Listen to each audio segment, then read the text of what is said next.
Et si les armées étaient bientôt remplacées par des robots? Ces dernières années, ce qui pouvait paraître fiction il y a encore quelques temps est peu à peu devenu réalité. Les robots tueurs ne sont pas à prendre à la légère. D'ailleurs, l'ONU souhaite réglementer, et non pas interdire, l'usage des systèmes d'armes létales autonomes. En août 2022, la Russie tenait son salon d'exposition d'armes de Moscou Army 2022. Lors de ce salon russe, le robot chien autonome M81 a été présenté. Il a marqué les esprits pour plusieurs raisons. La première est que le robot chien M81 embarquait sur son dos un redoutable lance-roquettes à grenades connu sous le nom de RPG-26. La seconde raison qui a interpellé les observateurs a été l'accoutrement noir recouvrant le robot. Outre l'aspect ninja que donnait ce collant noir enveloppant le robot, certains observateurs y voient une tentative de masquer les composants du robot. La suspicion est forte que ce robot soit très inspiré d'un robot chien chinois avec des composants à bas coût. Le robot Gowan en question, fabriqué par la société chinoise Unitree, est disponible à la vente sur Alibaba pour la somme de 2700 $ américains, soit un peu plus de 2500 €. Lui-même est inspiré d'un modèle anglais de Boston Dynamics appelé Spot, dont la robustesse et les tarifs sont nettement plus élevés. Il existe un précédent avec les drones russes Orlan 10, les constructeurs s'étant préoccupés des produits électroniques chinois à bas prix avant de les revendre à l'armée russe à des tarifs bien plus élevés. Il semblerait que la stratégie adoptée soit identique pour le robot chien présenté lors du Army 2022. RIA Novosti, une agence de presse appartenant à l'État russe, présente néanmoins le M81 comme le fruit du travail d'Intellect Machines. Il communique sur une commercialisation du robot chien lance-roquettes au prix de 16 000 €.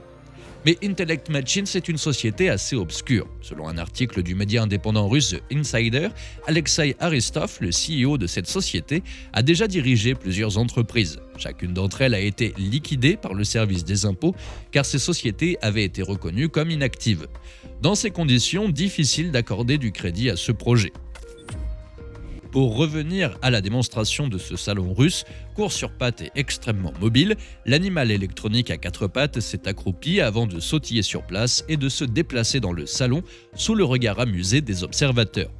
L'agence de presse étatique RIA Novosti rapporte qu'il peut effectuer des frappes ciblées, acheminer des armes et des munitions sur le front et effectuer des patrouilles. L'agence précise ainsi que le robot peut également servir des objectifs humanitaires comme acheminer des médicaments, partir en reconnaissance dans des zones affectées et passer là où des humains ne pourraient pas se faufiler. Malgré tout, des interrogations demeurent. Pas sûr que le robot aux allures de canidé puisse encaisser le contre-coup du tir du RPG-26 conçu pour s'attaquer aux chars d'assaut. Sa capacité à cibler de loin est également remise en cause par sa petite taille. Après le fusil électromagnétique anti-drone déployé en Ukraine par la Russie, peut-on s'attendre à voir débarquer prochainement ce robot chien armé sur le champ de bataille? Rien de moins sûr, donc tant les doutes subsistent encore sur la réelle efficacité de ce type de robot dans un contexte d'affrontement. Cependant, il faut signaler que Vladimir Poutine mène une politique de rééquipement militaire soutenue depuis son arrivée au Kremlin au début des années 2000. L'accroissement du budget d'équipement répond à deux objectifs stratégiques de la Russie. D'une part, le rééquipement constitue l'un des angles prioritaires des autorités russes dans leur effort pour recrédibiliser l'appareil de défense. Selon le classement GFP Global Firepower, la Russie serait d'ailleurs la deuxième puissance militaire du monde hors nucléaire après les États-Unis. Ainsi, la Russie entend amener la communauté internationale à prendre en compte et à respecter ses intérêts stratégiques. D'autre part, le soutien à l'industrie d'armement est une des pistes poursuivies par le gouvernement russe dans son effort pour diversifier l'économie nationale. La Russie est souvent perçue comme ayant une économie de rente basée sur ses richesses naturelles. Le pouvoir entend réduire sa dépendance aux ressources énergétiques et à leur exportation en développant les branches de haute technologie de l'industrie nationale. Les entreprises de défense sont la partie la plus compétitive du secteur, hors matières premières, de l'économie nationale. Elle classe même la Russie parmi les premiers exportateurs mondiaux, le deuxième en 2010 selon l'Institut international de recherche sur la paix de Stockholm. Que ce soit les États-Unis, la Russie et la Chine, les robots dans l'armée intéressent dans le but d'acquérir une supériorité technologique sur l'adversaire. Pour l'heure, la France interdit l'emploi de systèmes d'armes échappant au contrôle humain. En effet, plusieurs questions se soulèvent lorsqu'il s'agit de s'armer de robots dotés d'intelligence artificielle. Parmi ces questions, en voici quelques-unes qui font débat. Quels sont les encadrements éthiques et juridiques de ces nouvelles armes? Peut-on déléguer à des robots la fonction de tuer dans le cadre d'une opération militaire? Les robots militaires sont des outils primordiaux pour les forces armées à travers le monde. Néanmoins, le principal frein à l'équipement des armées, au-delà des potentielles questions éthiques et morales, est le coût de ces bijoux de technologie. En effet, pour un petit robot militaire, il faut compter quelques millions de dollars. À titre d'exemple, le drone militaire MQ-1 Predator coûte aujourd'hui 4 500 000 $ américains pour une altitude de croisière moyenne et une longue autonomie.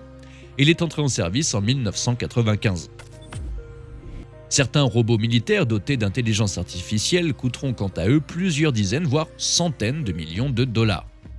Des robots Sentinel ont par exemple été développés pour surveiller les frontières. Un prototype sud-coréen a été conçu spécifiquement pour remplacer les soldats humains de l'armée de la Corée du Sud dans la zone coréenne démilitarisée à la frontière avec la Corée du Nord.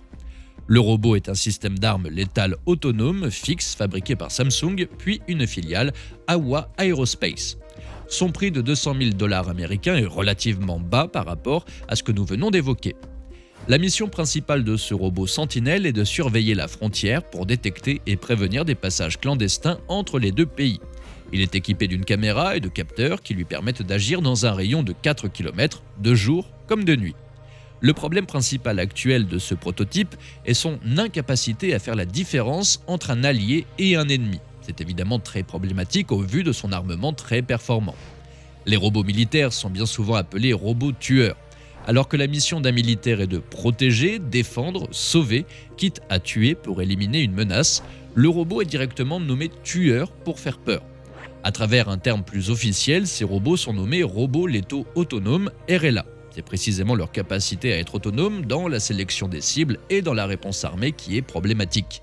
Cependant, derrière le robot, la conception et la programmation restent humaines. C'est donc un encadrement à ce niveau précis qui est attendu.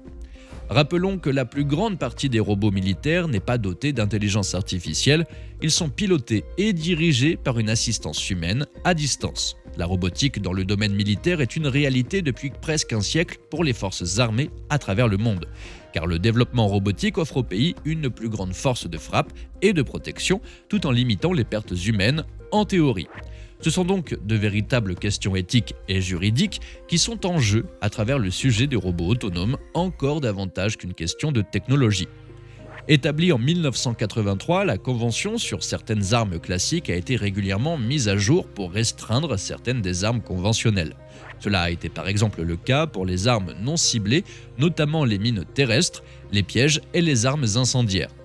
Fin 2021, les membres des Nations Unies se sont retrouvés à Genève en vue de plancher sur une réglementation de ces armes létales autonomes. La Russie, mais aussi l'Inde ou les États-Unis qui les exploitent, ont alors bloqué toute réglementation contraignante. Sans contrôle, le rapport de l'ONU souligne que les technologies d'armes autonomes pourraient déstabiliser dangereusement les stratégies nucléaires actuelles, notamment en étant combinées avec des attaques chimiques, biologiques ou radiologiques. Si la robotique dans l'armée a joué et joue un rôle important, son encadrement et plus encore celle de la robotique autonome doivent absolument aboutir pour notre sécurité à tous. Et voilà, notre vidéo du jour touche à sa fin. Nous espérons que notre sujet du jour vous a permis d'en savoir davantage sur les robots de guerre du futur proche. Si vous avez des questions, n'hésitez pas à nous les poser en commentaire et n'oubliez pas de partager la vidéo à vos amis et à vos proches. Si vous ne l'avez pas encore fait, abonnez-vous à la chaîne et activez les notifications pour être au courant de toutes nos prochaines vidéos. Cliquez aussi sur le petit pouce bleu situé juste ici pour encourager nos équipes. À très bientôt sur ATech.